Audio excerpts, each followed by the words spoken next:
صباح الخير.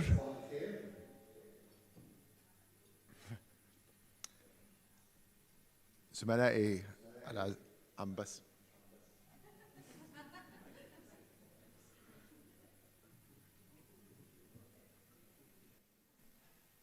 اعطوني الاوكي بس تمام. لا عم بسمع لسه حالي.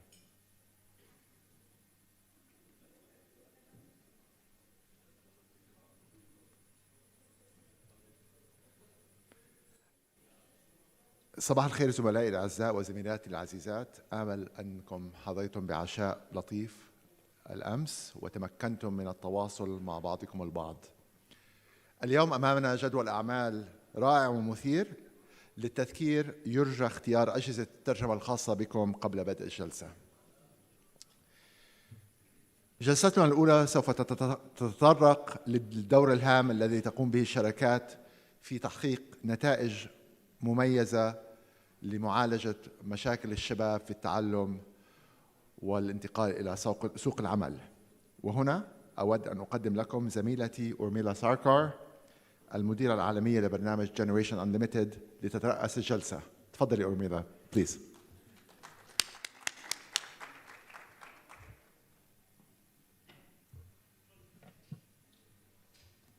So thank you so much, Bassem, for that. And good morning, distinguished delegates from all the region. I'm glad to be back in the region. It was my first time last October, and I'm really excited to be here and have learned a lot from all the excellent discussions and insights from you all. Even just this morning, we finished a really interesting dialogue with the private sector, and so many interesting insights and reflections came out of that, and we're going to learn much more about that in the discussion and the panel today. So if we can bring up the slides. And I have a PowerPoint presentation.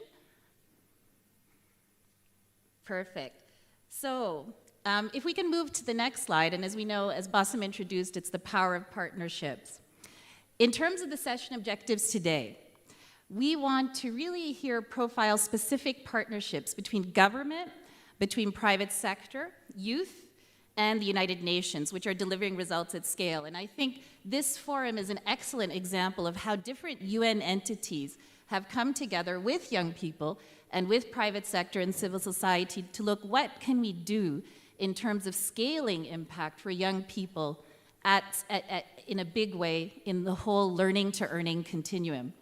It's also a really great forum yesterday and today to enable partners from government, from private sector and youth to really advocate for this kind of broad multi-stakeholder engagement. We know we need this if we're really going to make a dent in addressing the skills crisis we have in this region and around the world. And we also want to use this as a forum to inspire partnership action amongst all of you here that are in person, but also amongst the many virtual delegates that I've also been hearing from online and through the social media. So in terms of the session flow, after this opening, we're going to hear two special keynote interventions, and then I'm going to welcome the panelists, the experts on the panel, and we'll have a discussion with them. And then we're actually going to open the floor, and I hope there's time to take some questions from the floor and have some interactive discussion, and then we'll close. If we can move to the next, just a little bit about the mission of the generation. Oh, and this is the summary of the panelists, and I'll introduce them later. A broad section from private sector, from civil society, and from the young people themselves in the region. We heard yesterday about the challenges of youth skilling and unemployment, which are mirrored at a global level. The effects of the global pandemic, COVID-19, have been devastating for young people around the world. Before the pandemic, there were already 267 million young people who were not in education, training, employment, or training. And 2/3 of these were women. And these NEET levels have risen dramatically in most countries due to the crisis. And young workers have really suffered an employment decline that was almost 2.5 times greater than that experienced by adults, and again, disproportionately impacting young women. Today's 1.8 billion youth really hold our shared future in their hands. With the largest generation of young people driving social change and economic growth, their potential is truly unlimited. And that's why Generation Unlimited was launched in 2018 as a mission to skill and connect the world's young women and men and transform this crisis into opportunity. If we move to the next, in terms of driving progress and what we need to do to achieve the Sustainable Development Goals with and for youth, we definitely need this environment of digital connectivity. And we need to change skills and mindsets for success, so we better prepare young people for the jobs that are out there today and for the digital future, leading them to opportunities in employment, entrepreneurship, and volunteering and civic engagement. And we see that we really need youth aspirations to meet the needs of the labor market, to meet the expectations of employers. And we heard this time and time again yesterday, and also at the breakfast dialogue this morning. And where needed, to the next slide, we need to adopt a blended approach of online, low and no tech and offline solutions while we work to scale digital connectivity. If we want to reach the most disadvantaged, the women in the rural or remote areas, we need to look at blended approaches for learning and skilling, as well as promote green jobs and green ventures for young people, as well as their engagement in climate, biodiversity, and pollution. So when we're looking at delivering impact, we talk about at Gen U, public, private, youth platforms. To identify, co-create, scale-up programs via kind of consortiums. And we call them in like unusual suspects, not normally different kinds of organizations that naturally work together, but they do need to work together if we're better able to skill young people, make education systems more relevant to the labor market needs and what employers need and what will thrive in terms of a young person starting up their business. And this is at the heart of the session that we're going to discuss today. And also, if we move to the next slide, we need to put young people at the core of the partnership. We need to really drive youth-powered impact. We heard a lot about this yesterday, where the young people, they're going to be the closest to knowing what are their problems and what are their solutions, and they'll have all kinds of ideas and creativity that we must build on to create these innovations for scale, drive that kind of youth-powered impact, and they should be engaged in decision-making at all levels. And then if we move with our Gen U partnership, these are a sample of a broad range of partners. They represent all the organizing agencies of this summit, as well as from civil society, from governments, from young people, from financing organizations. And then when we look at achieving results and progress in countries around the world, just to give you an idea of Gen U, when I joined, it'll be 3 years in the summer, we started off in 3 countries, and it's been inspiring to see us move into over 50 countries around the world, where we're seeing youth skilling, youth employment, learning to earning, a really high priority on government agendas, as well as a big concern for the private sector and, of course, the young people. When we look at a sample of programs around the world, we see in Kenya, in Africa, where they're spearheading the green agenda with Be Green and e-agribusiness. And in Nigeria, on youth employment services and digital connectivity. In Brazil, with their Unmio platform, internship and opportunities. And India, reaching millions of young people through PPYP innovations, including the Passport to Earning digital skilling platform linked to national education and employment systems. And finally, here in Jordan, where I also had the opportunity to visit the programs last year, we heard yesterday on youth-led social entrepreneurship through the Youth Challenge and engaging young people in combating the spread of COVID-19 through innovations like the Nahno platform. So finally, when we look at these kinds of programs and partnerships, at the end of the day, our ultimate success will be measured by how well we're able to deliver and monitor impact with and for young people in these countries and in this region. We've formed a group of leading experts on measurement across the UN, World Bank, foundations, private sector, civil society, and young people themselves.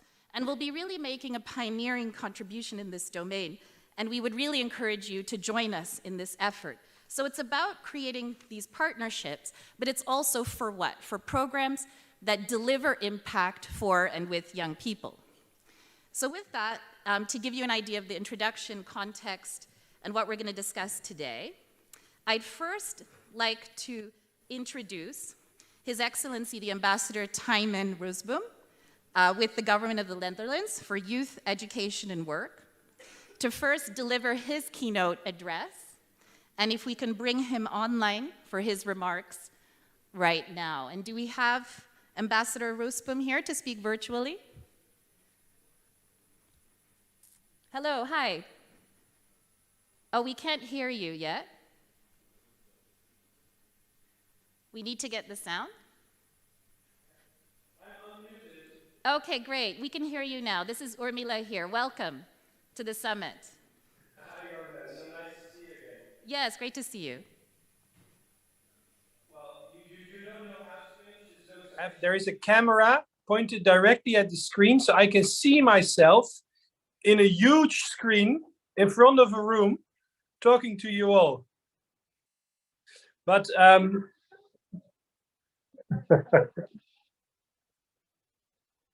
that is wonderful to know. Thank you so much. I never actually expected to miss these virtual events, to miss these meetings, you know, physically. I'm actually in Amman next week, so I hope to see some of you there. And my colleague Nawal was there yesterday, and I know that you are all there working on the same spirit as I am. So thank you so much. But I never expected to be jealous not to be at a conference, you know. Who would have thought that we would, during this pandemic, before I really missed those conferences with the pen and paper, with the logo of the organizing party and coffee that is not so wonderful. And even breakfast meetings, I heard. Who would have ever thought to miss breakfast meetings? But I did, you know. I'm really sorry I'm not there physically. The positive side is that now I'm able to speak to you from a large screen, and this is all being considered normal. So thank you so much for this opportunity. Thanks also for the members of the Coalition for Adolescents and Youth for the Arab States. And thank you, Jenyu, for the introduction as well. It's a very important high-level meeting, and I'm really proud to have this opportunity to speak here on behalf of the Netherlands. I think we all have the same ambition to put young people at the heart of what we do, as Generation Unlimited also does. And I'm specifically happy to see that young people from across the region are actually present, and as I understood, have played a key role in preparing as well for this high-level meeting. So thanks also for the Youth Advisory Group. There's been a series of preparatory roundtables, and the young people were able to play a really active role in shaping the agenda, so that's wonderful. During today's session on the power of partnerships, there's actually, these partnerships exist exactly as Jenyu envisions as well. Young people, private sector, public sector. And I'm really happy to share some examples of partnerships that we have as the Netherlands as part of our Youth at Heart strategy, which is part of our policy on international cooperation. I mean, this is a time of multiple crises. I do not need to repeat them to any of you in this room.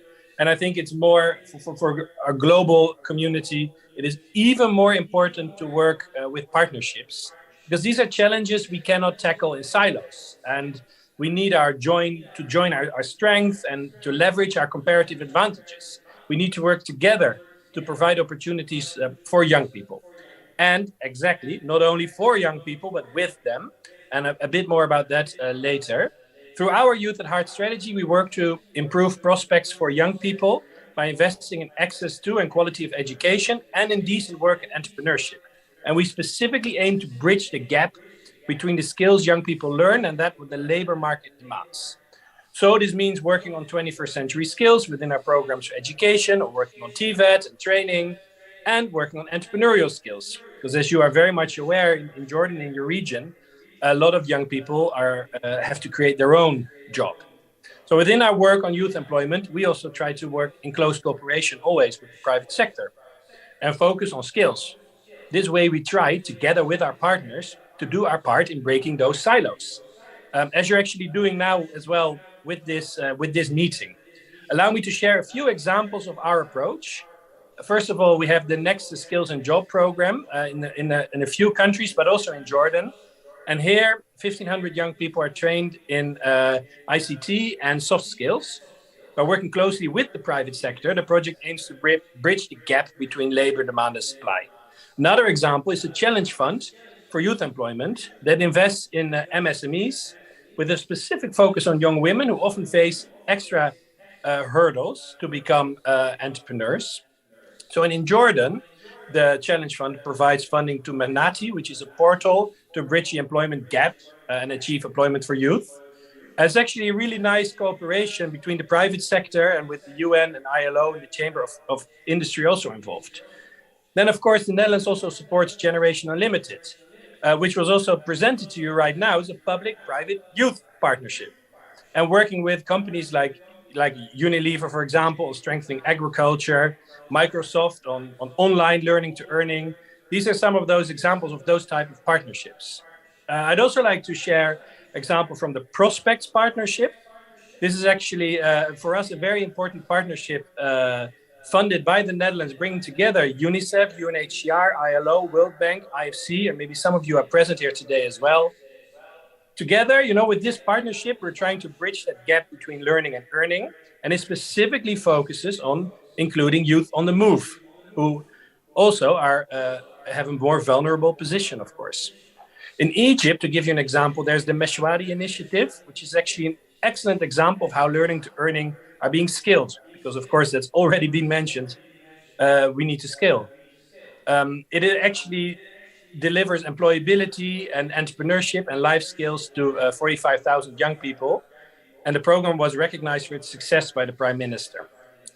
Prospects in Iraq, to give you another example, is supporting the transition of young people into employment and economic activities by building a referral system across both UNICEF and ILO and providing on-the-job training. So that's the comparative advantage.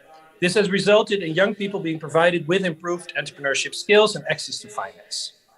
So throughout all these different programs, and I shared some examples, we see young people are an incredible asset, of course. And we need to talk with them instead of for or about them. The Netherlands actually wants to champion the approach of engaging young people in co-creating solutions for the learning to earning transition. It's not only because youth participation is actually a right, let's not forget that, but also because this improves our programs by making them more sustainable, contextually more relevant and future-proof. To guide our organization's mind shift towards co-creation, which is not always easy for a large organization such as ours and perhaps also yours, we really need to facilitate that mind shift. So we developed and launched a toolkit for meaningful youth participation and a course for all our colleagues. And we actually found our own youth advisory committee to make sure that they actually can help us through this process. So reimagining the power of partnerships is especially critical for those young people who've been left behind or excluded from traditional education systems. Those who've been denied a fair chance in the labor market or who have been discriminated against.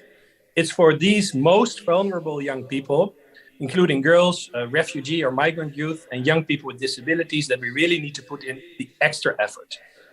So we as the Netherlands try to work in an integrated manner, bridging skills and jobs, working with the private sector, and most importantly, in cooperation with youth. We're on the right path, but we can really do better. And I hope that by the next time we come together physically during the regional high-level meeting in 2024, we have formed a lot more partnership, also with and for young people.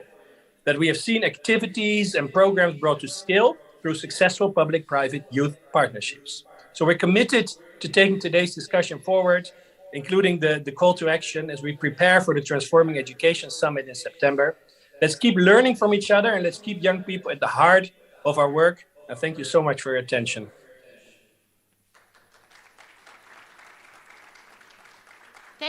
Thank you so much, Ambassador Roosboom, for your inspiring words.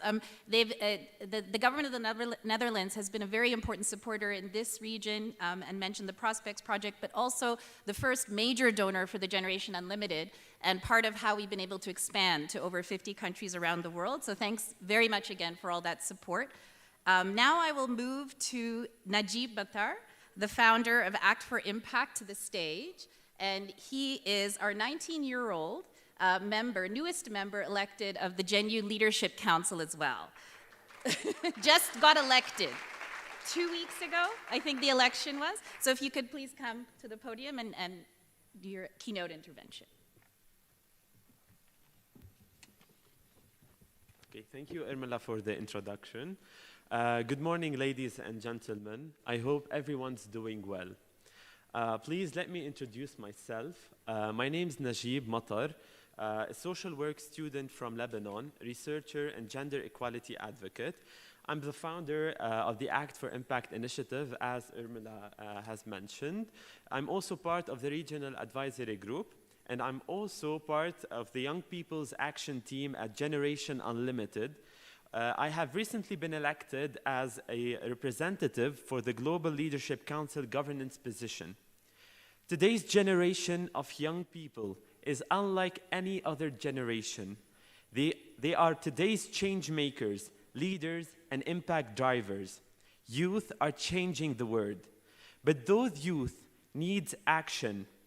Youth unemployment rates have been the highest in the world for over 30 years and reached 28% in 2020. This raises the alarm about the systemic challenges young people are facing while transitioning from learning and education to decent work. The challenges are many, but need urgent intervention. Thousands of vulnerable and marginalized young people in the MENA region don't have access to skilling opportunities and the internet. They face gender gaps and social cultural barriers, especially in schools or universities when it comes to choosing a major or the career trajectory. To ensure meaningful engagement of young people, their participation must go further than just giving youth a seat at the table, because they have all the right to be involved in designing youth-friendly strategies and shaping engagement mechanisms. Young people are committed to volunteering and community service through opportunities geared by non-governmental organizations, UN agencies, and partners. Today, the needs of youth in the MENA region are increasing in the 21st century, especially connectivity to the internet, access to the ICT, and empowerment opportunities. My message is to the government's representatives, delegations, members, and NGOs executive, and to whom it may concern. There is an urgent need to join forces and contribute to young people's transition from learning to decent work. It's our responsibility all to interfere in that through the implementation of youth-oriented strategies and policies that translate young people's needs these days. Here comes the power of partnerships between governments, private sectors, and relevant parties. The partnerships amplify the efforts invested in work, and it makes it sustainable and reachable for all segments of society. It adds value, innovation, and meaning to projects and creates an opportunity for exchange of knowledge and expertise.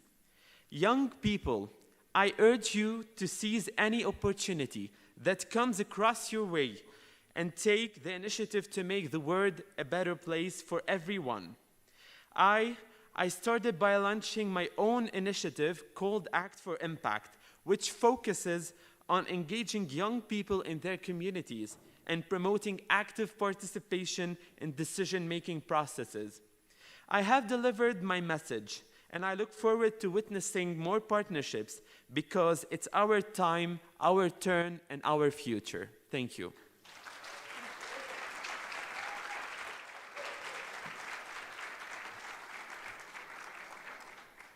Thanks very much, Najib. Always inspiring to hear from you yesterday and this morning. And he's really what we mean by the why in the PPYP and why we really need to drive youth-powered impact and program and decision-making. He's what it's all about. So now I'd like to welcome the panelists that are speaking in person to the stage. If you can make your way up to the chairs on the stage. And while you're doing that, I'm going to introduce the virtual panelists. So with us virtually, if we can get them up on the screen, the virtual panelists, we have Dr. Sonia Ben Jafar, the CEO of the Al Ghurair Foundation, Dr. Hana Omar, the Acting Director of Partnerships from the King Salman Humanitarian Aid and Relief Center, who will join us virtually, Samar Halawa from Microsoft Philanthropies, lead of Arab countries, and Amira Khalaf from the Lampa Environmental Initiative, who's the leader of the environmental initiative. So these panelists will join us online. Now I'd like to take this opportunity. I'm just going to now move to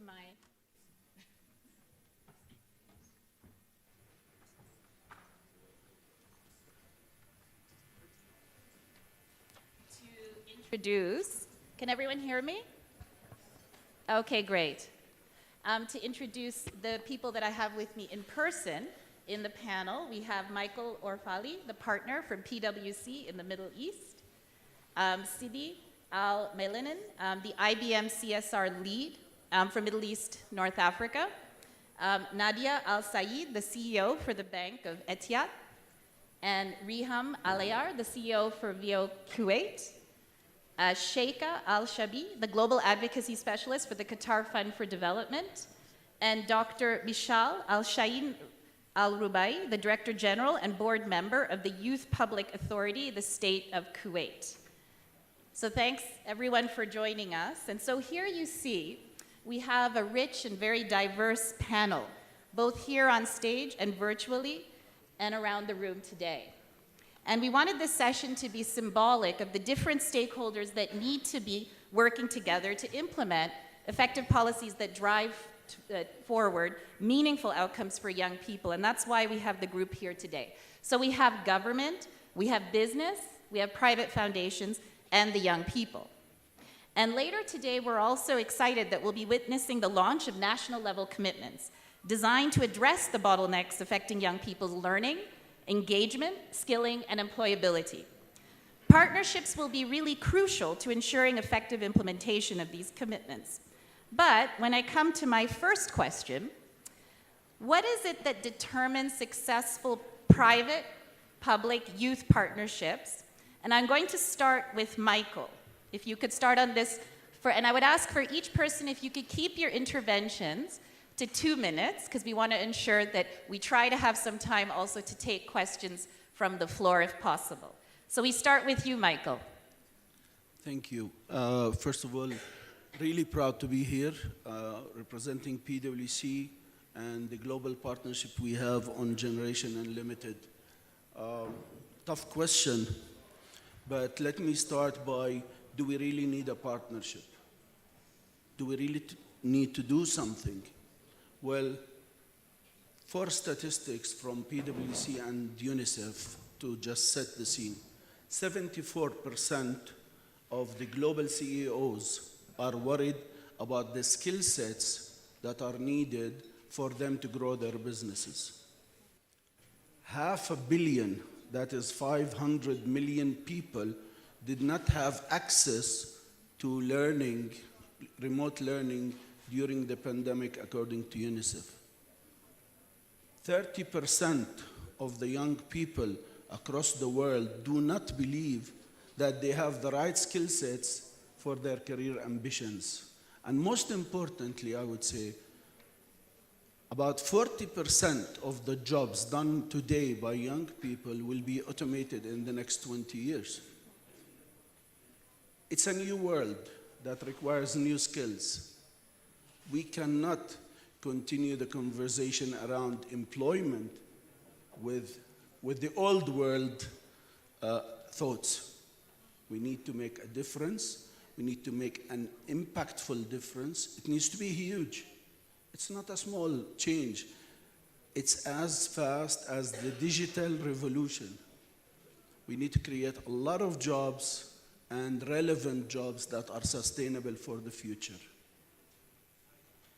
It could be a huge opportunity to bridge the gap between developed countries and underdeveloped countries, but it also, if we miss the train, it will be a huge catastrophe that will widen the gap. Yes, there is a need for a partnership, and there is a need for a huge, big partnerships where all the partners put not only their hands together, but also their minds on how to tackle the future of employment in the world. PwC is a partnership, and I would say proudly very successful partnership, because it's based on few basic elements. Number one, mutual respect and understanding between the partners. But more importantly, I would say, we share the same vision, the same values, the same ambitions, the same objectives. But it's not only about nice documents, it's about translating those objectives into action plans, roles and responsibilities, who should do what and when, in a well-orchestrated manner, because our resources are not unlimited. The generations are unlimited, but our resources are limited. If it's the private sector, if it's multinational organizations like UNICEF, but also the local governments. But if we put all of us together, we will make the resources also unlimited. With partnership, to my mind, where we all believe in the urgency of the matter, where we believe all in the necessity of making a better life for our young people, we will make a difference. And it needs to be, everybody needs to have a stake, everybody needs to profit out of this partnership. Private businesses need to make money in order to increase their business, employ more people. Governments need to have sustainable growth. Multinational organizations, through reduction of unemployment, will reduce conflicts in the world. So everybody needs to make a benefit out of this partnership. Otherwise, it will be a nice thing to have, and that would be unfortunate. Thanks. I hope I kept the 2 minutes. Yes, and my trusty colleague Thomas is there, and he's going to indicate if there's any timing issue, but I think you did keep it. Michael, thanks very much, and he's sitting over there, so he'll indicate to the panelists directly if any issue with timing. But just to say, great comments, and PwC has been a really important partner for the region, I know, and also for Generation Unlimited and the New World New Skills program, so lots of important insights there. Now I'll move to Dr. Sonia Ben Jafar, if you could provide your short intervention and reflection on this question. Sure, thank you very much. So first, I think it's really interesting to get the PwC perspective, which is the private sector perspective. And you marry that to what Irmela was talking about earlier in her slide, showcasing the demands for partnership if we are to look at the connection between meeting SDGs 1, 4, 5, 8, 10, 13 together and leveraging 17. And we have been really excited about that. And I want to talk about kind of the 4 pillars of a good partnership to set the stage a little bit. One being, we only partner with those who share our values. And I don't mean share our values for a communication, PR, press release, but actually share our values and set objectives that are similar to ours with respect to supporting youth. And that means that we need, number 2, equal participation. So equal participation means whoever you are in the partnership, you are aware of your strength, but you also have some humility, and you understand that the beneficiaries are partners, that the other partners have something else to share as well that you need to learn from, which means that, taking me to point 3, it's not about reciprocity. A partnership in this new world means co-creation. We need to co-create together and use each other's strengths and work on that. We've done that with our co-creation of the Young Thinkers program with Arizona State University, leveraging local partners in the region to be able to make sure that we were serving the youth. That's why we have over 50,000 people on our platform now that are happy with the service. And that takes me to number 5, which is making sure that we're accountable.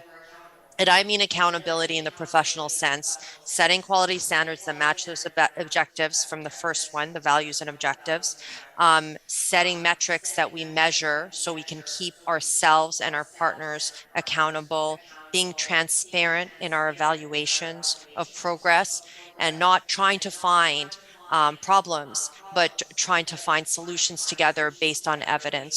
And I think that if we can do that, keep our values practical as objectives, create equal participation, create co-creation in terms of programs and initiatives, and have accountability, we will be able to have those public-private partnerships that actually are showing large scale impact, which is what we desperately need when we look at the numbers from earlier today.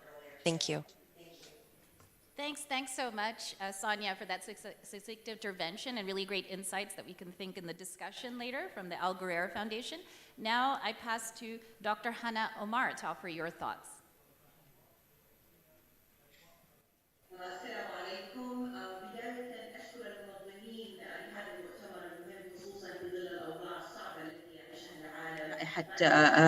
كورونا وتزايد الأزمات وبالتأكيد تأثيرها على الشباب. سأتحدث اليوم والتركيز على الشراكات في العمل الإنساني. ففي مركز الملك سلمان للإغاثة والأعمال الإنسانية نعمل بشكل وثيق من خلال شراكات إما أممية أو دولية أو محلية. هذه الشراكات تركز على تصميم تدخلات إنسانية مهمة ونستهدف فيها جميع فئات المجتمع، وحاليا نحاول التركيز على الشباب لأنهم هم إما الحلقة الأضعف أو الحلقة الأقوى، وبذلك أقصد الحلقة الأضعف لأنه في ظل الأوضاع الصعبة في هذه الدول دائما ما يتم تجاهل تصميم تدخلات خاصة بالشباب، ويتم التركيز على الأطفال وكبار السن والظروف الأخرى، ولكن هم الحلقة الأقوى في حال وجدت تدخلات إنسانية مناسبة لتمكينهم، وذلك يضمن استدامة العمل الإنساني ومستقبل أفضل في هذه المجتمعات الضعيفة. ونحن نؤمن بذلك ونؤمن بقدرة الشباب على تغيير الواقع الذي يواجهونه. أيضا نحاول الوصول لحلول للمشاكل التي تتعلق بالشباب، خصوصا المشاكل الغير مرئية مثل الخوف، التعرض للاستغلال الجنسي، المشاكل الصحية والنفسية، ونعمل من خلال تقديم فرص لتمكين الشباب اقتصاديا وتحسين مستواهم المعيشي من خلال شراكات المركز، وأيضا نعمل على تأكيد التماسك الاجتماعي. في المركز وجدنا في بعض البيئات الخاصة بالنازحين أو اللاجئين عدم قبول هذه المجتمعات من المجتمع المضيف، ونعمل حاليا مع برنامج الأمم المتحدة الإنمائي على مشروع يختص بالتماسك الاجتماعي، فوجود الشباب في بيئة مرحبة بهم يمدهم بالفرص لتمكينهم، ومن هذا المنطلق نؤكد على ضرورة وجود مشاريع تهدف إلى جميع زوايا المشكلات والتحديات التي تحيط بالشباب. كما نقدم خدمات النفسية والاجتماعية مع منظمات مختصة بهذا الموضوع من خلال هذه الشراكات. وأيضا كمثال بخصوص شراكة المركز مع المفوضية السامية للهجرة بخصوص تقديم إثباتات رسمية للشابات والشباب، فوجدنا عند النزول أو اللجوء عادة ما يفقد الأشخاص الأوراق الرسمية، ففي هذه الحالة من الصعب تمكينهم، من الصعب الحصول على هوية لهم. من خلال هذه الشراكة وجدنا أيضا تمكين الشباب بالحصول على الأمور القانونية والأوراق التجارية. هذه الشراكات تدعم أيضا من القطاع الخاص، ويولي المركز أهمية بالشراكة مع القطاع الخاص، وتوجد إدارة مختصة في المركز لتعزيز هذه الشراكة. فأرجع للنقطة، لماذا عادة الحكومات ومؤسسات المانحين تركز على الحاجات الإنسانية المنقذة للحياة كالغذاء، المأوى والصحة، ودائما تكون الأقل دعما هي المشاريع المتعلقة بالشباب.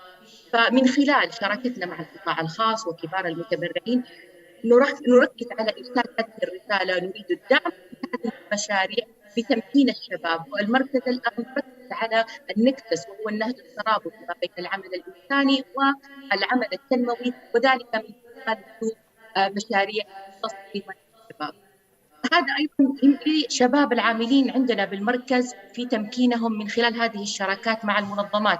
فنحن تقريبا ما بين 3 إلى 4 برامج تدريبية مع منظمات أممية ودولية وأيضا محلية تقام هنا في المركز لتمكين الشباب العاملين، لتمكينهم في خلق فرص أفضل في العمل الإنساني. أما النقطة التي أريد التحدث عنها هي التطوع. التطوع هو من أهم أهداف رؤية المملكة 2030، ومن هذا المرتكز يبدأ المركز في عمل التطوع. ففي الموقع الرئيسي لمركز الملك سلمان تجدون منصة خاصة بالتطوع. حاليا اليوم يتواجد أكثر من 17 ألف متطوع جاهز للحملات التطوعية التي يقدمها المركز في العمل الإنساني من خلال شراكاته في مختلف الدول. حتى اليوم أكثر من 200 حملة تطوعية استهدفت ما يقارب 500 ألف مستفيد في 22 دولة حول العالم. كما أننا داخليا نعقد اتفاقيات مع الجامعات السعودية لنقل المعرفة، لتدريب الطلبة في العمل الإنساني، ولإشراكهم في تنظيم المنتدى الإنساني الذي يعقد كل سنتين من المركز، وأيضا في الأبحاث ودعمهم في الأبحاث المتعلقة بالعمل الإنساني. حاليا يعمل المركز على تمكين جمعيات سعودية للعمل بالخارج وإشراك الشباب في هذا العمل من خلال هذه الجمعيات الصغيرة. فهذه بشكل عام يعني أعمال المركز التي تهتم بتعزيز الشراكة مع المنظمات ومع أيضا القطاع الخاص لتمكين الشباب في العمل الإنساني. شكرا. Thank you very much, Hannah. Very insightful reflections. The three interventions talking about the importance of the public-private youth platform, but also how to reach the most vulnerable when we're looking at overcoming bottlenecks on learning to earning continuum.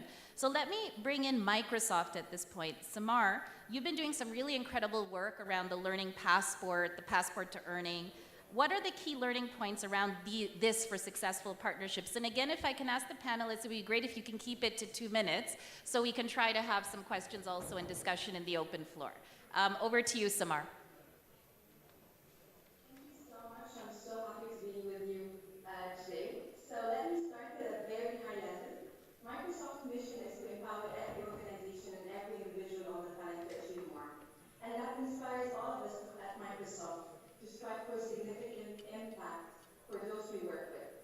When we think about impact, we think about it from both perspectives, from business impact and social impact. And in both, huge opportunity for the region to have a greater participation in the digital economy. When it comes to our social impact initiative, we are focused on digital equity as a core pillar for our work within philanthropies as a way to empower people. We believe that most jobs in the future will be either digital or digitally enabled, which means that digital skills is becoming more and more important for the youth. In fact, we have a goal to train 10 million people from underserved communities around the world by 2025, so that they can gain the digital skills required to get connected to jobs within the digital economy. And to achieve this, we know that we cannot do this alone. We believe that partnerships are critical to maximize our social impact, where private companies, international organizations, nonprofits, and government can all bring their different expertise to drive even greater impact that each could do individually. And to answer your question, our partnership with GenU in delivering learning passports and passports to earn is a great example of how we can together bring a number of Microsoft assets, including skilling, curricula, technology, certifications, and proven execution model, and combine them with the experience, resources, scale, and influence that the UN organization have to create impact globally. And it's critical that we all continue to evolve and look at new models that build on the strength of each other. When we thought about how we do when we thought about what we do to have this greater impact and achieve this great impact and reach out to greatest number of people, and what we have seen most successful in the MENA region is these multilateral public-private partnerships with governments, where we can partner to bring our expertise and help those governments to build scalable and sustainable skilling and employability motion for the. This is not just about digital skilling, but also it's all about the skills that would lead into jobs or improve the livelihood for those youth through entrepreneurship, freelancing, and other means as well. We have public-private partnerships in countries like Egypt, Nigeria, Kenya, South Africa, and through our partnership with GenU, we are looking at scaling even more. At Microsoft, we are privileged and humbled by organizations wanting to partner with us, and we couldn't be more excited and inspired by the impact we have seen that we can bring together. Thank you so much. Thank you so much, Samar, and it's been really great to have Microsoft both as a global partner and a partner in the region and many countries around the world. Moving on, young people must be at the front and center of everything we do. We heard from Najib already this morning and from many of the youth yesterday. But how do we ensure we really put youth at the center of these types of PPYP and effectively engage them in shaping responses? So let's hear from Amira on this, our very dynamic Global Young People's Action Team member in the region. Amira, over to you. Hello, can you hear me? Yes, we can hear you. I think the whole... Thank you for Please go having ahead. me. Okay. I believe young people are creative and eager to learn, and when it comes to bottlenecks, they know exactly what skills are necessary and which opportunities they need to shape their future. So we need to put them in the center of partnerships by providing them with access to tools and education, help them develop skills they need to shape their opinions. And we have to promote laws and regulations to encourage young people participation. Closing the skills gap needs a comprehensive approach. In the private sector, public sector, educators, and young people as a center. From my experience as a team leader for Lumba Environmental Initiative, which is a young people organization, young people are very supportive to each other and they have all the potentials. So we make sure they are integrated and equally sharing their ideas and innovation. And also as a member of JNU Young People's Action Team, which is a body of over 60 people from more than 50 different countries who act as a sounding board for the global team. We jointly work towards a public-private youth participation. And as young leaders, we share our input, our ideas, and preferences directly to GenU team to make our programs more efficient and effective. For example, via regular consultation process, dialogues with partners, and we are also together to amplify young people's voices via various platforms. Hopefully this answers your questions. Thanks so much, Amira. And you're calling in from Egypt, right? Yes, from Yes, Egypt. so representing Egypt in the region. Thank you so much, again, Thank you. for inspiring remarks for our young person today. Sidi, over to you. I'm sure everyone here has seen the impressive IBM targets to skill 30 million people by 2030. Partnerships will indeed be critical for all this. So how are you going to go about this, and what tips would you have for others here? Thank you very much for the invitation.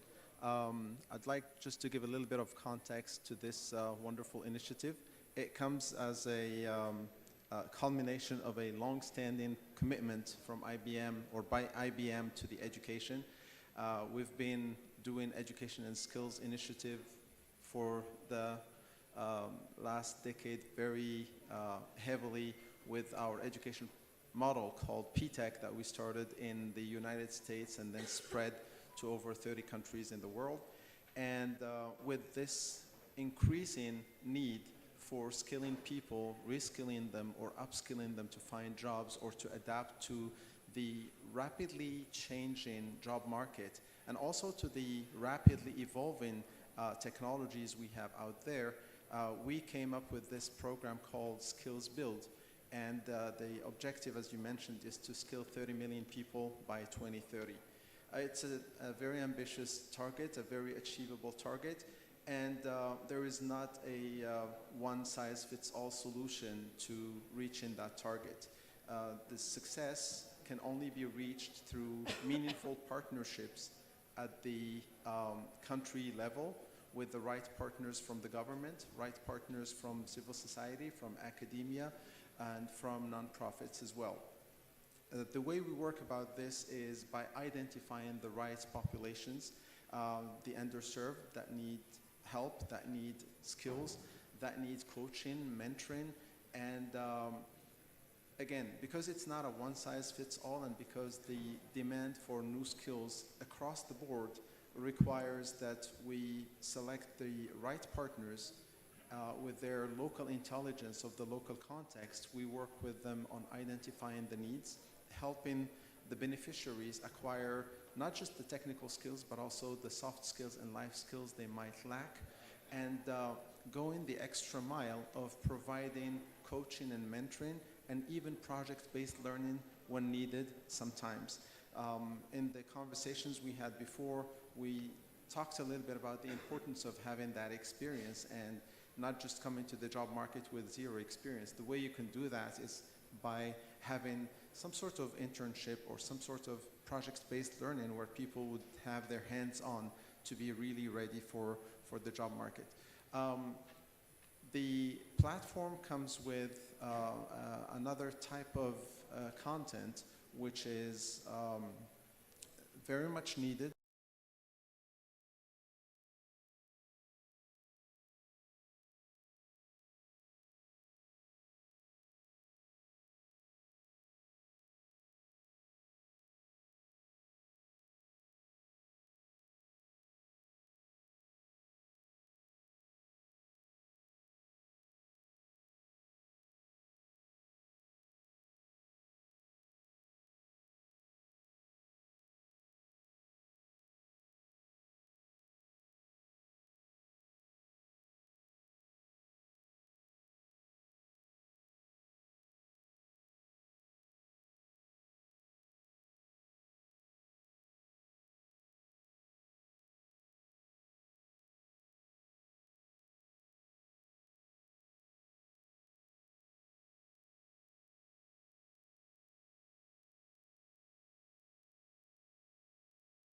Of linking those soft skills with internship, mentorship, and employment skills. And in fact, the World Economic Forum did a survey, and the highest skills in demand by employers are actually those types of soft skills. Absolutely. So I think you're definitely in the right direction with that kind of work. Now, I move over to the Qatar Fund for Development. I know that there's also some really great work in this space as well, in the public-private space. So I'm going to ask Shaika if you can please come in on this point and maybe give some tips for us as well.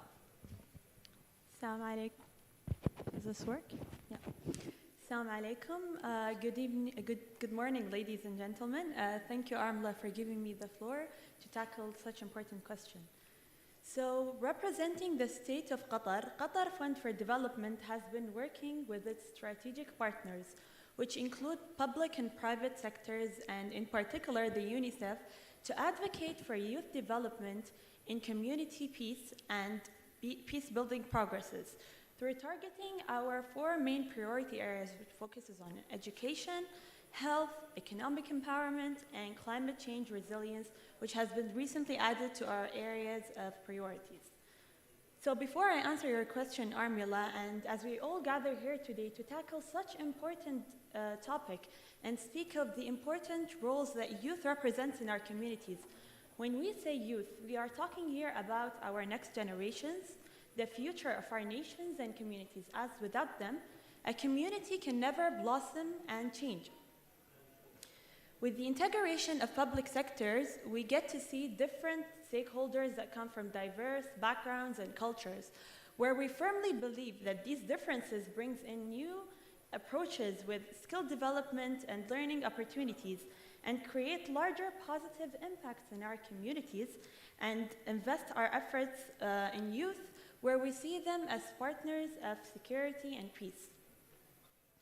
With the integration, again, with public sectors, we get to dedicate our mandates by expanding our partnerships with the private sectors to create a larger positive impact, where we get to see and position youth in the forefront and and encourages them to create and get active leadership roles within their communities and to be actively involved in the development field as well as in activities and training courses as well.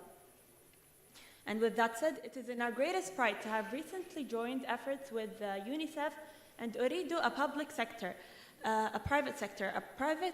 where this partnership will bring in new technological, innovative approaches to youth and provide them with the new experiences that tackles youth issues and problems and make them included in the development field.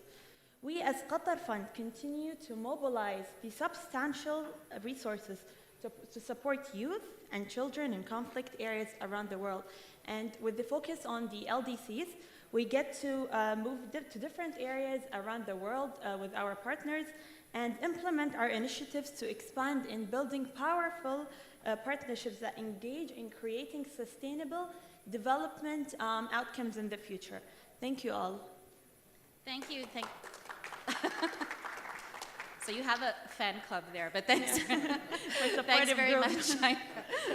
So now, thanks very much. Really great remarks again and tips for us today. So let me also bring VO Kuwait on at this point. I know you're also working to help young people make that smooth transition from school to work. So what would your advice be in terms of bringing private sector more in this agenda? Thank you, Armella. Bismillah ar-Rahman ar-Rahim. Thank you all for this invitation. As a matter of fact, we always highlight the importance in youth and the diversity that we have in nation's economy.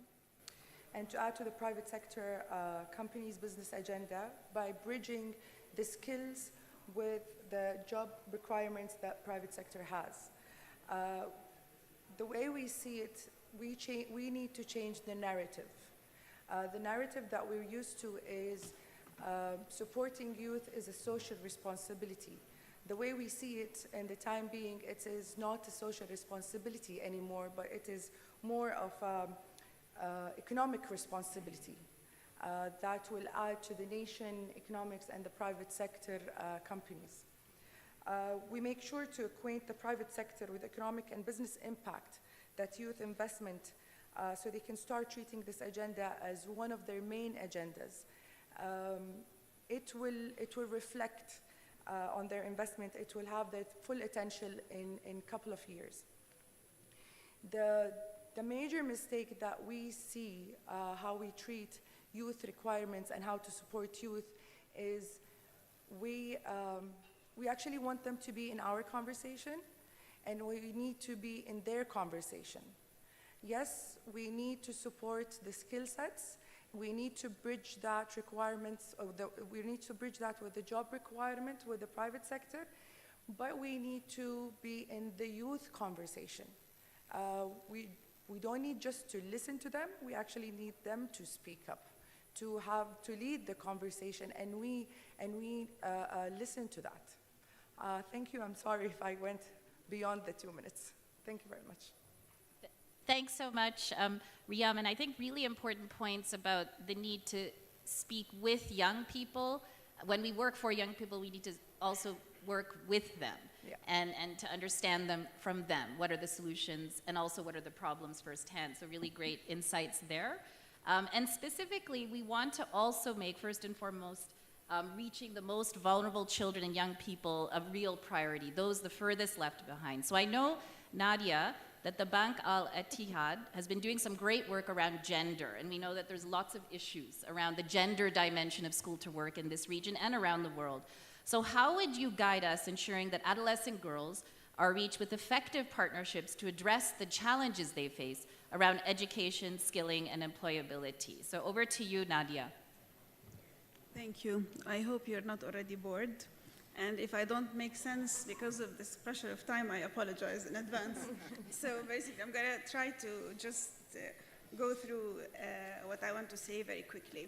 I think that you've been talking about the reality in the region for the yesterday and today. And when you look at Jordan or talk about Jordan, the reality is much more severe. Youth is the only resource in Jordan. youth is the only future, is the only hope for Jordan, and it is the stability of the country. 63% of the population are below the age of 30, and amongst youth, unemployment is around 40%. And we need to create minimum 50,000 jobs a year, and unfortunately, 63 or 65% of that goes to men, not to women. Coupled with that, women are 49% of the population.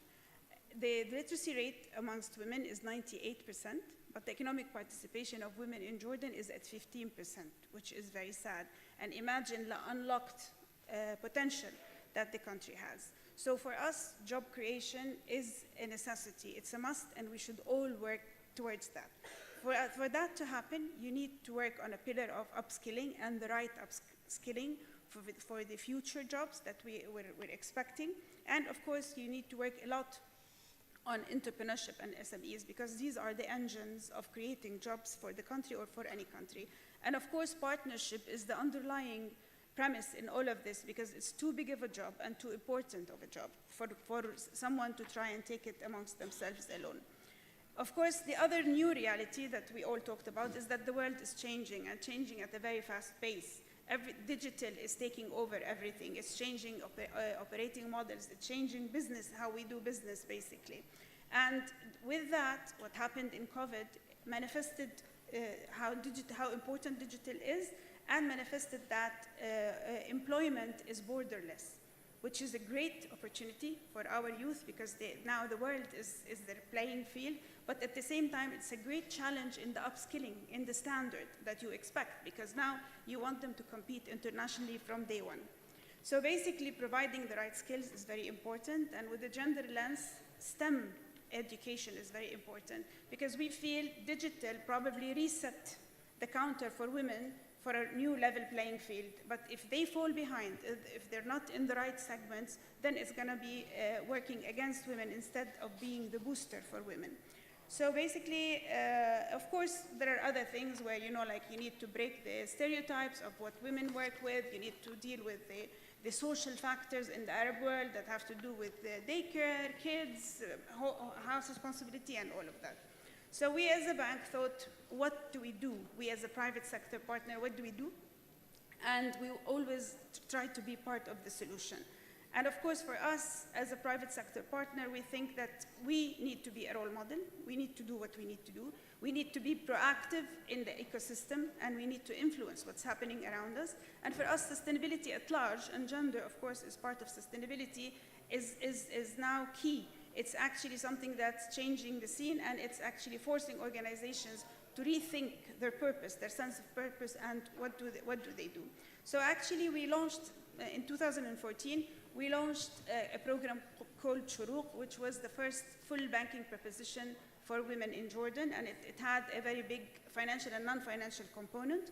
And along with it, actually, we launched two other initiatives for youth and for entrepreneurship.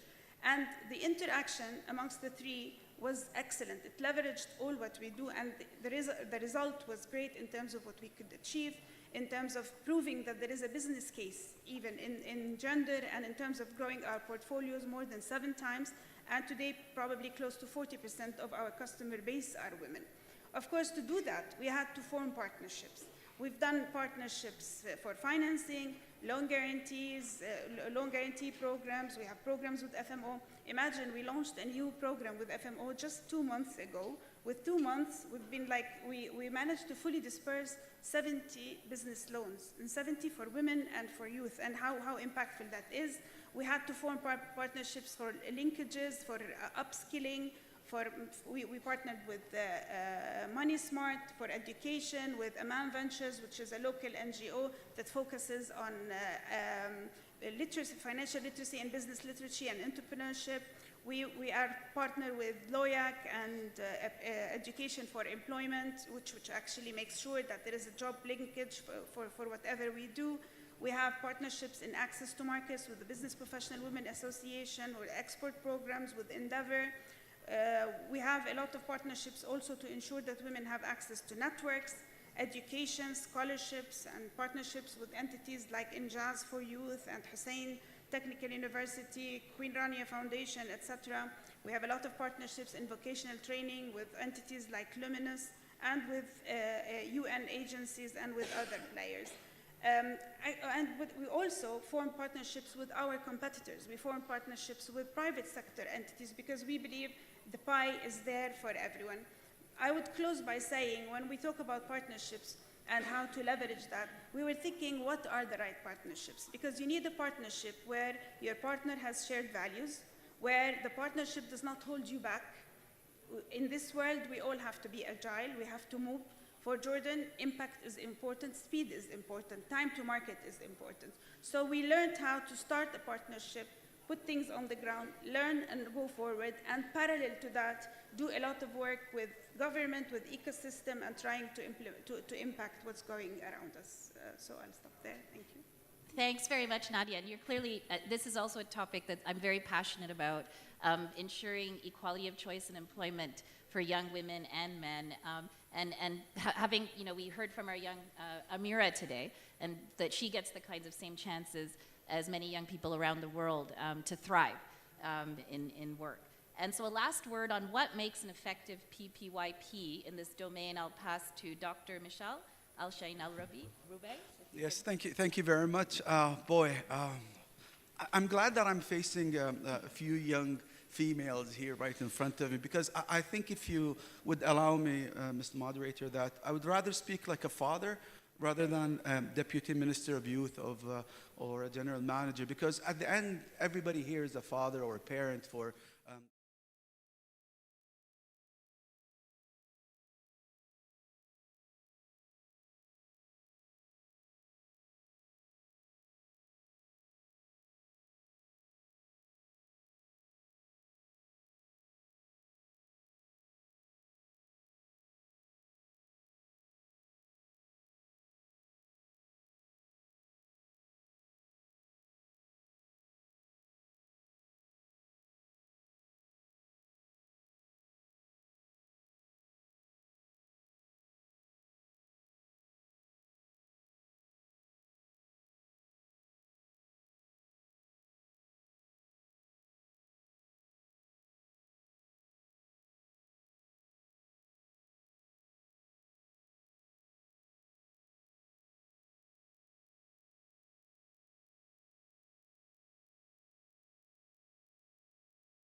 I don't need them anymore.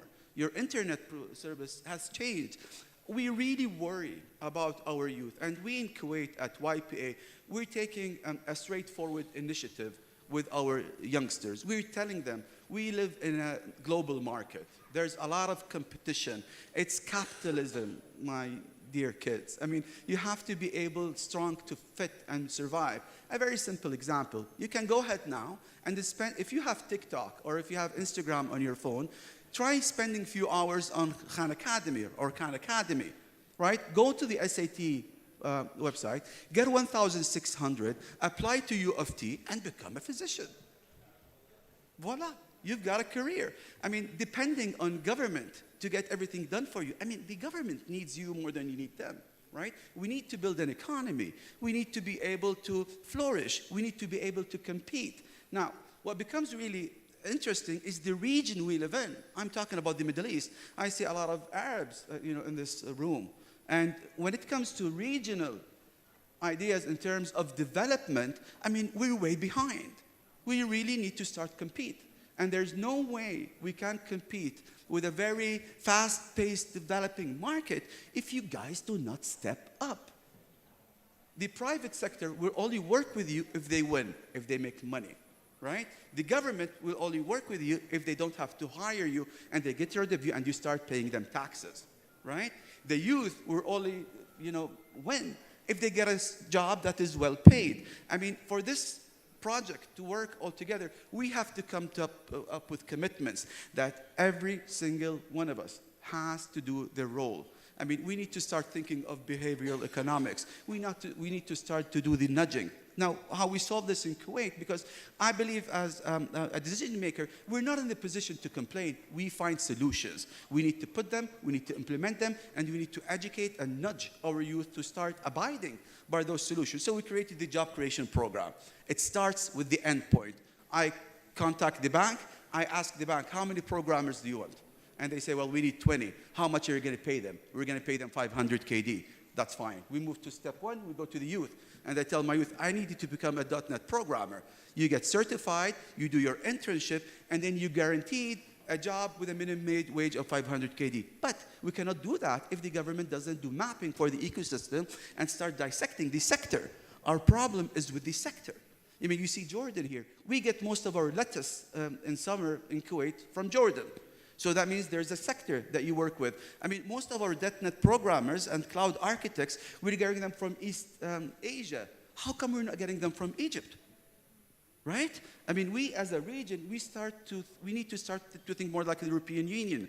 We need sustainability. We need to dissect the markets. We need to know who's doing what, and then we start merging together in order to provide this development. I'm really sorry that it's taking so long, but I think it's time to move on.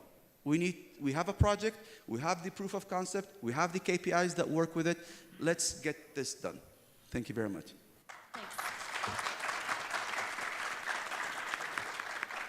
Thanks very much, Dr. Mishal. And I think it's like a call to action that we need to know. We have enough knowledge. We need to move together now, and it'll be really exciting to see what comes out in the National Commitments session as well, following all these different, great insights and reflections by our esteemed panel. So we have about 10 minutes, I would say, to open up to the discussion, everyone here in the room.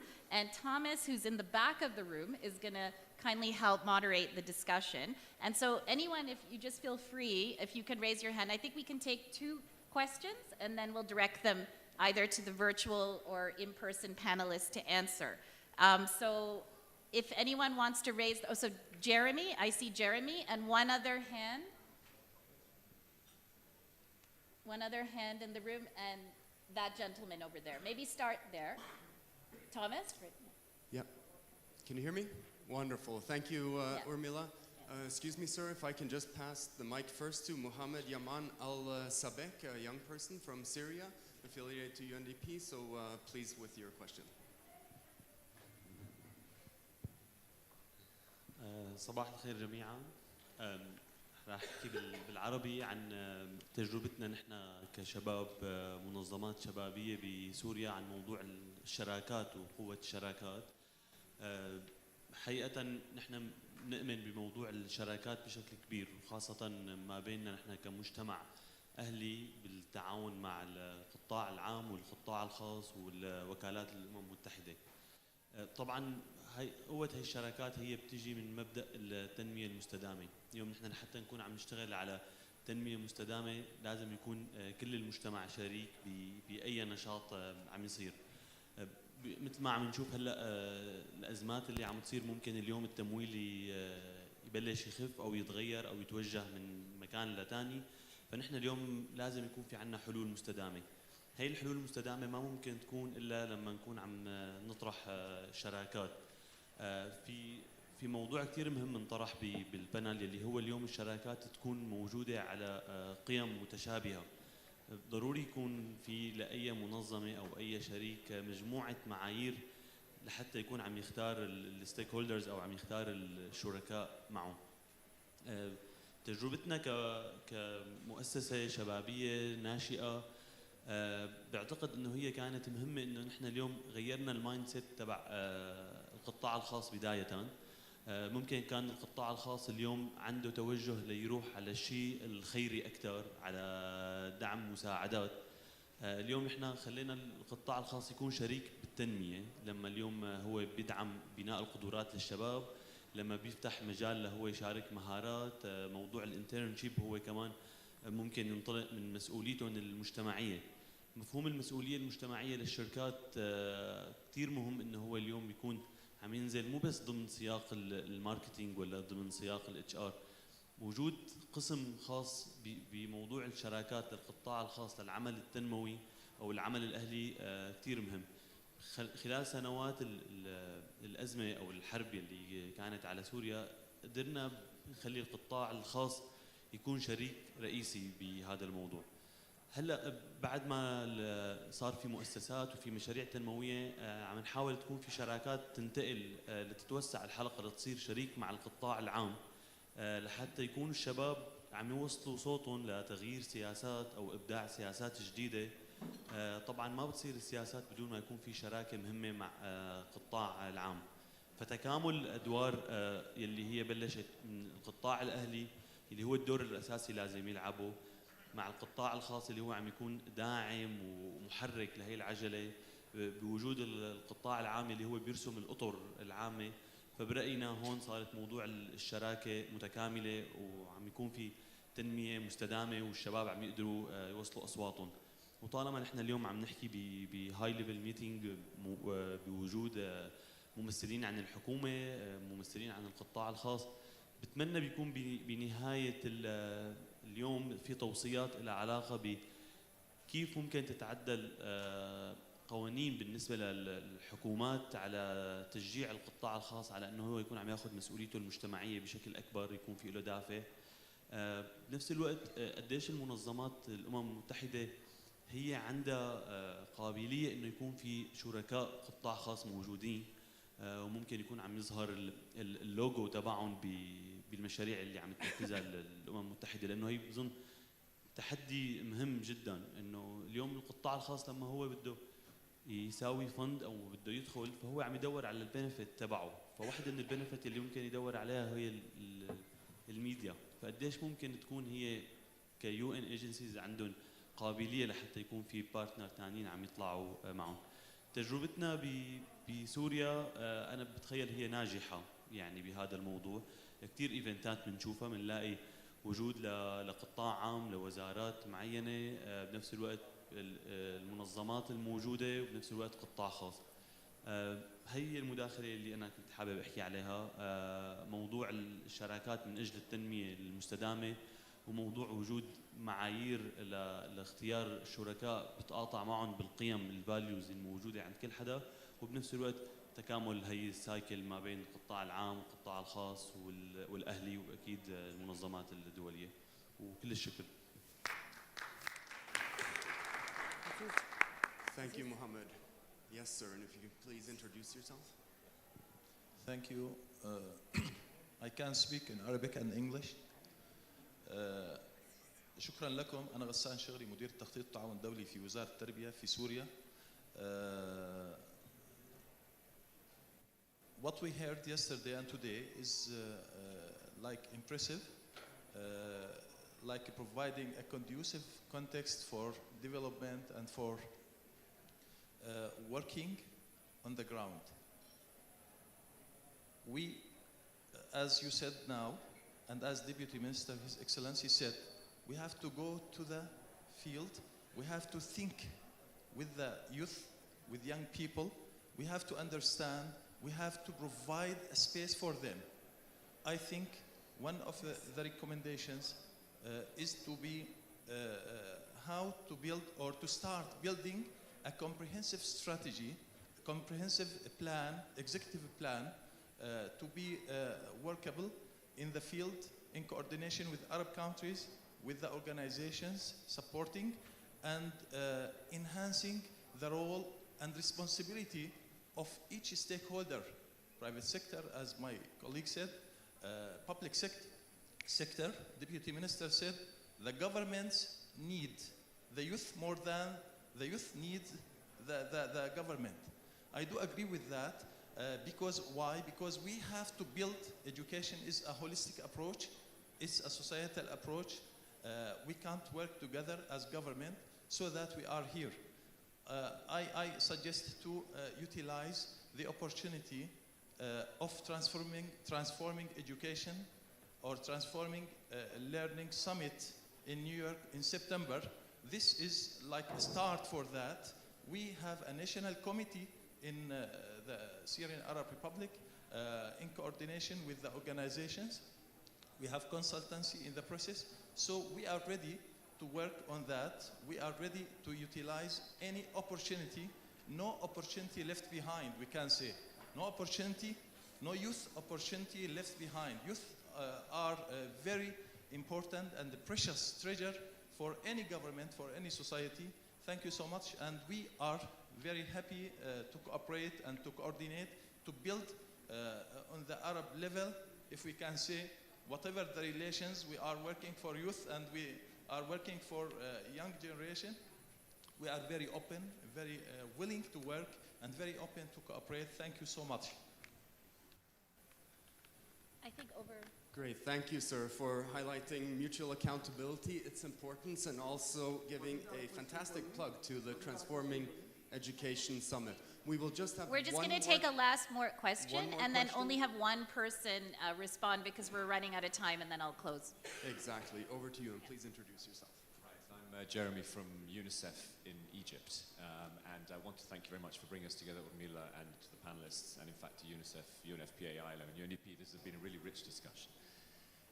We have, really great work. Some of it's been highlighted. A lot of it under the leadership of His Excellency, the Minister of Youth and Sports. But my question today is more to was it IBM, PwC, and Microsoft. But building on the colleague from Kuwait's final comments, which is to kind of wake up and get on with it. What is your advice on how we trigger the private sector to think beyond visibility and their small 0.1% budget line and corporate social responsibility? You three clearly have, but if we're still talking with most private sector partners about 300 people or 400 youths and this kind of thing, what's the trigger to get the private sector, beyond you obviously, but your advice to us to get them to think in the big millions, which is what we have to be doing if we're going to achieve this public-private youth partnership? Thank you. Thanks so much. I mean, great questions. I saw other hands raised, and I'm really sorry that we didn't get time.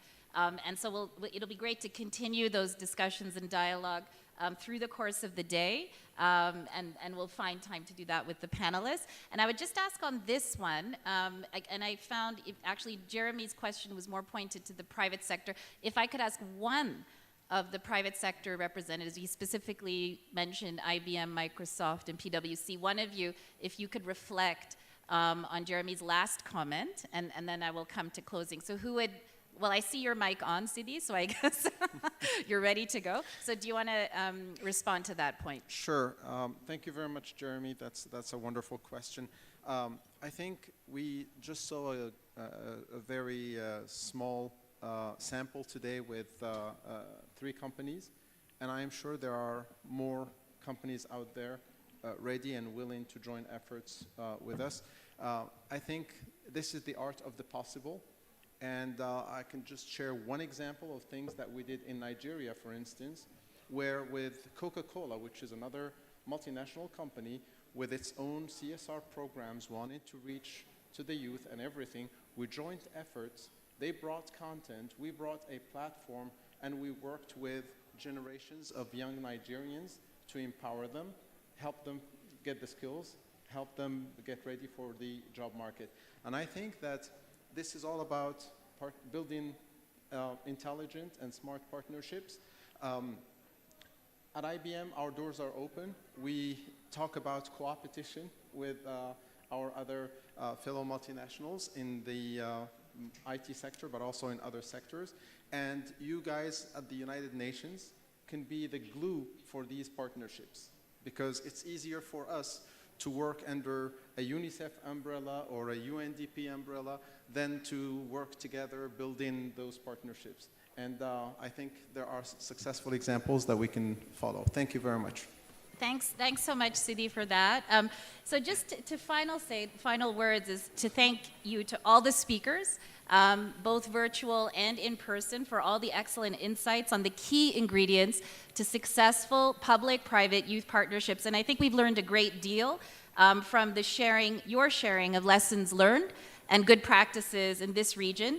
I think it's also good coming from New York at a global level with the Generation Unlimited to also share the rich experiences from other regions and how they are addressing bottlenecks and how that's affecting young people's transition from learning to earning with you, but also so that these other regions can learn from all the excellent insights and work and interesting programs from this region, and we'll continue to do that kind of sharing at a global level. I think we talked today about, what are kind of key factors for success, and I think it's about being mission aligned. Someone in the panel talked about shared valued partnership, seeking to constantly innovate and to work at scale, and being rigorous about joint planning, about joint implementation and monitoring of joint targets and benefits for young people, and at the end of the day, really listening to our young people, working with them, developing a common language and understanding from the young people about their ideas, because they're going to know best what they need in terms of the future of work, but then also bridging that with employers and with the private sector and what labor market needs are. Really matching young people's aspirations with the expectations of employers, private sector, and the needs of the labor market. I'm really excited myself to see what comes out of the National Commitment Session. I hope that this panel will feed into that. And I think really great comments made about the importance of the Transforming Education Summit.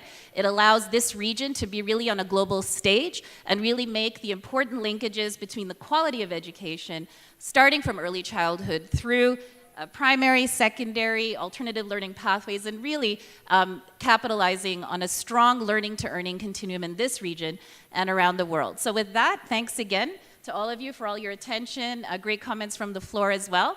And I think we move to the next sessions or the coffee break. Or maybe Boston will have an announcement. Thanks very much, everyone. Thank you.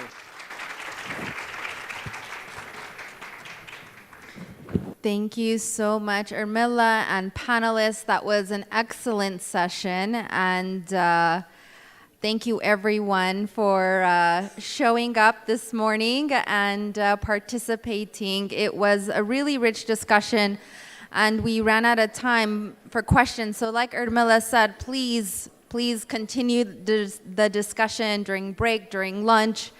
The panel is over, but the people are still in the room. Okay, so now we're gonna go to break for 15 minutes, and then we're going to go into breakout sessions. So you can decide which breakout session you want to attend. There's two. One is on connecting youth with decent jobs, and the other one is on entrepreneurship as a livelihood for young people. So break now, 15 minutes, and then go to either one of those breakout sessions. And then we'll go to lunch from 12:30 to 1:30. And then after lunch, we're back in here for another session, plenary, on connecting with youth. Okay? Thank you. Enjoy your break.